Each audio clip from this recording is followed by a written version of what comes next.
Dragon வயது 3 ஐ மையமாக கொண்டது. விசாரணை வீடியோ கேமின் காலவரிசையில் முக்கிய கதாபாத்திரம் மிரியம் என்ற எல்ஃப் அடிமை. அவர் டெவிண்டரை விட்டு வெளியேறினார். திருடனாகவே பிழைப்பு நடத்தி வந்தாள். இருப்பினும் அவள் தன் சொந்த வழியில் செயல்படுகிறாள். இது அவளுக்கும் அவளுடைய குழுவின் உண்மையான முதலாளிக்கும் இடையே மோதலை ஏற்படுத்துகிறது. மிரியமுடன் ரோலண்ட், ஒரு மனித போர்வீரன் கூலிப்படை. மிரியமும் ரோலண்டும் சர்க்குலம் இன்வினிடஸ் என்ற மாயாஜால கலைப்பொருளை திருடும் பணியில் ஈடுபட்டுள்ளனர். அப்போது மிரியமின் முன்னாள் காதலி ஹீரா என்ற மனித மந்திரவாதி அவர்களை தொடர்பு கொள்ள முடிவு செய்தார். ஹீராவின் பணிக்கு மிரியம் தேவை என்று மாறியது. ஏனென்றால் நெசும் அரண்மனையில் கலைப்பொருள் எங்கு வைக்கப்பட்டுள்ளது என்பது அவளுக்கு தெரியும். மிரியம் மற்றும் ஹீரா இடையேயான உறவை எழுத்தாளர்கள் எவ்வளவு விரைவாக வெளிப்படுத்தினார்கள் என்பது எனக்கு பிடித்திருந்தது. அவர்கள் ஒருவரையொருவர் நேசித்த போதிலும் இருவருக்குள்ளும் மோதலை ஏற்படுத்தி விசாரணையில் சேர மிரியமை விட்டு வெளியேறினார் ஹீரா. ஹீராவுக்கு உலகத்தை மேம்படுத்தும் ஆசை இருந்தது. கூடுதலாக சர்க்குலம் இன்வினிடஸை திருடுவதன் மூலம் அதை நிறைவேற்ற முடியும். கலைப்பொருளுக்கு இறந்தவர்களை சரியாக எழுப்பும் திறன் இருந்தது. எனவே அது தீயவர்களின் கைகளில் இருந்து பாதுகாக்கப்பட வேண்டும். மிரியம் அரண்மனைக்கு திரும்ப மறுத்தது தெளிவாக தெரிந்தது. கூடுதலாக எழுத்தாளர்கள் அவரது உந்துதல்களை எவ்வாறு படிப்படியாக வெளிப்படுத்தினர் என்பதை நான் பாராட்டினேன். அரண்மனை மிரியம் மற்றும் அவரது இரட்டை சகோதரர் நெப் ஆகியோரை அடிமைகளாக வளர்த்தது. அவர்கள் தங்கள் உரிமையாளரின் மகனான ரெசரன் ஜோஷ் கீட்டன் காண கருவிகளை தவிர வேறொன்றுமில்லை என்று கற்பிக்கப்பட்டனர். இருப்பினும் ஒரு சோகமான சம்பவத்தின் போது வயதான மிரியம் தப்பி ஓட வேண்டிய கட்டாயம் ஏற்பட்டது. மிரியம் ஒரு கொலையாளி அல்லது திருடனாக மாறிய பிறகு ரெசரன் டெவிண்டர் மாஜிஸ்திரேட்டாக வளர்ந்தார். இரத்த மேஜிக்கை பயன்படுத்தாமல் இறந்தவர்களை சரியாக உயிர்த்தெழுப்ப சர்க்குலம் இன்வினிடஸை பயன்படுத்துவதற்கான வழியை கண்டுபிடிக்க அவர் விரும்பினார். எழுத்தாளர்கள் ரெசாரன் ஐ ஒரு பாத்திர அடுக்குகளாக கொடுத்தார்கள். அதை நான் பாராட்டினேன். என்னை போலவே உங்களில் பலர் மிரியமை சந்தித்த பிறகு அவர் ஆதரவை திருப்பித் தர முடிவு செய்வார் என்று நான் நம்புகிறேன். ஆனால் இல்லை, சரியானதை செய்கிறேன் என்ற பெயரில் அவர் இருளில் தொடர்ந்து இறங்குவதை பார்ப்பது மிகவும் வேடிக்கையாக இருக்கிறது. அவன் வழிகளில் சிக்கிக்கொண்டான். மிரியம் அரண்மனையை விட்டு வெளியேற நிர்பந்திக்கப்பட்ட நாளிலிருந்து ரெசரன் மற்றும் மிரியம் இருவரும் தங்கள் தனித்துவமான வழிகளில் அதிர்ச்சியை சமாளிக்க முயன்றனர். இறப்பை ஏற்றுக்கொள்வது மற்றும் எப்படி விடுவிப்பது என்பதை கற்றுக்கொள்வது ஆகியவை முக்கிய கதை கருப்பொருள்களாக இருந்தன.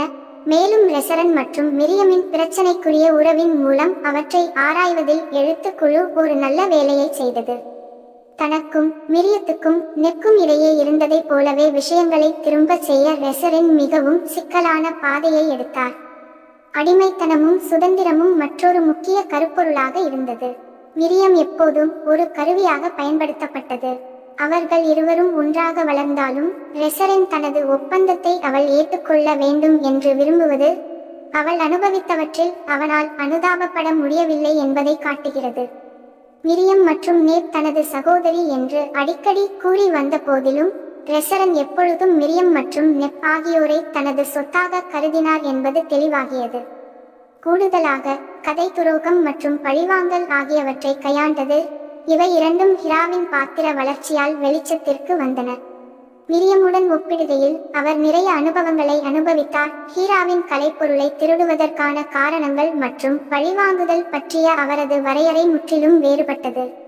டிராகன் ஏஜ் அப்சொல்யூஷன் 2வது சீசனுக்கு நெட்ஃபிளிக்ஸ் மூலம் புதுப்பிக்கப்படும் என்று நான் நம்புகிறேன்.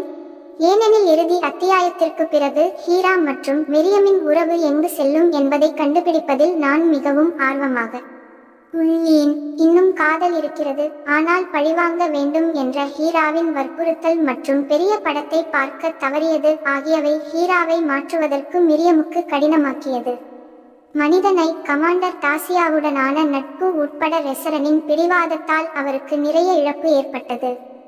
வினோதமான உறவுகளை பொறுத்தவரை ரோலண்ட் ஒரு குள்ள போராளியான லாக்லோனுடன் ஊர் சுற்றுவதையும் பார்த்தோம். பருவங்கள் முழுவதிலும் அவர்களின் இணக்கமான கேலிக்கூத்து உச்சக்கட்டத்தை அடைந்தது. இறுதியில் அவர்கள் இருவரும் ஒருவருக்கொருவர் தங்கள் உணர்வுகளை வெளிப்படுத்தினர். இதன் விளைவாக சில அழகான நெருக்கம் ஏற்பட்டது. நான் அவர்களை ஆதரிக்கிறேன். விண்டியன் என்ற குனாரி மந்திரவாதியால் ஒரு டன் நகைச்சுவை உதவி தெரிவிக்கப்பட்டது.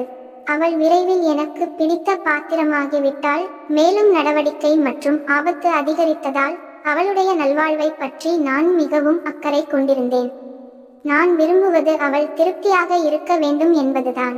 நான் உறவுகளை பற்றி அதிகம் பேசியதால் டிராகன் ஏஜ் அப்சல்யூஷன் செயலை வழங்கவில்லை என்று நினைக்க வேண்டாம். அது செய்யவில்லை என்பதால். நிகழ்ச்சியின் மதிப்பீட்டின் காரணமாக பாரம்பரிய ஆயுதங்கள் மற்றும் மந்திரம் சம்பந்தப்பட்ட சண்டை காட்சிகள் இரத்தக்களரியாகவும் வன்முறையாகவும் இருக்கும் என்று எதிர்பார்க்கலாம். டாசியா மற்றும் ரோலண்ட் மற்றும் லாக்லான் இடையேயான சண்டையை நான் மிகவும் ரசித்தேன். அவள் ஒரு வலிமையான எதிரி. டிராகன் ஏஜ் கேம்களில் நிர்வாணம் மற்றும் பாலியல் ரீதியாக நெருக்கமான தருணங்கள் இருந்த போதிலும் ஆர்வமுள்ளவர்களுக்கு ஆச்சரியப்படும் விதமாக நிர்வாணம் இல்லை. எனது புகார்களை பொறுத்தவரை சீசனில் குறைந்தது 8 எபிசோடுகள் இருக்க வேண்டும் என்று நான் விரும்பினேன். நான் எழுதுவது உயர்தரமாக இருப்பதைக் கண்டாலும் உறவுகளை வளர்த்து கொள்ள அதிக நேரத்தை பயன்படுத்தியிருக்கலாம் என்று நினைக்கிறேன். மிக குறைந்தபட்சம் சொல்லாமல் காட்டாமல் இருப்பதை காட்டிலும் குறிப்பிட்ட உறவுகளை விளக்குவதற்கு எழுத்தாளர்கள் உண்மையில் எங்களுக்கு ஃப்ளாஷ்பேக்குகளை வழங்கினர். அது தகுதியான புள்ளிகள். மற்றொரு புகார் என்னவென்றால் டிராகன் யுகத்தின் கதையை அதிகம் அறியாதவர்களுக்கு இந்த நிகழ்ச்சி புரிந்துகொள்வது கடினம். அப்சல்யூஷன் உண்மையில் உலக கட்டமைப்பில் அதிக நேரத்தை செலவிடாததால் சாதாரண பார்வையாளர்கள் தாங்கள் பார்ப்பதை பற்றி மிகவும் குழப்பமடைவார்கள் என்று என்னால் கற்பனை செய்ய முடிகிறது. இது ஆர்கேன் போன்ற வீடியோ கேம்களை மாற்றியமைக்கும் சமீபத்திய பிரபலமான நிகழ்ச்சிகளுக்கு மாறாக உள்ளது.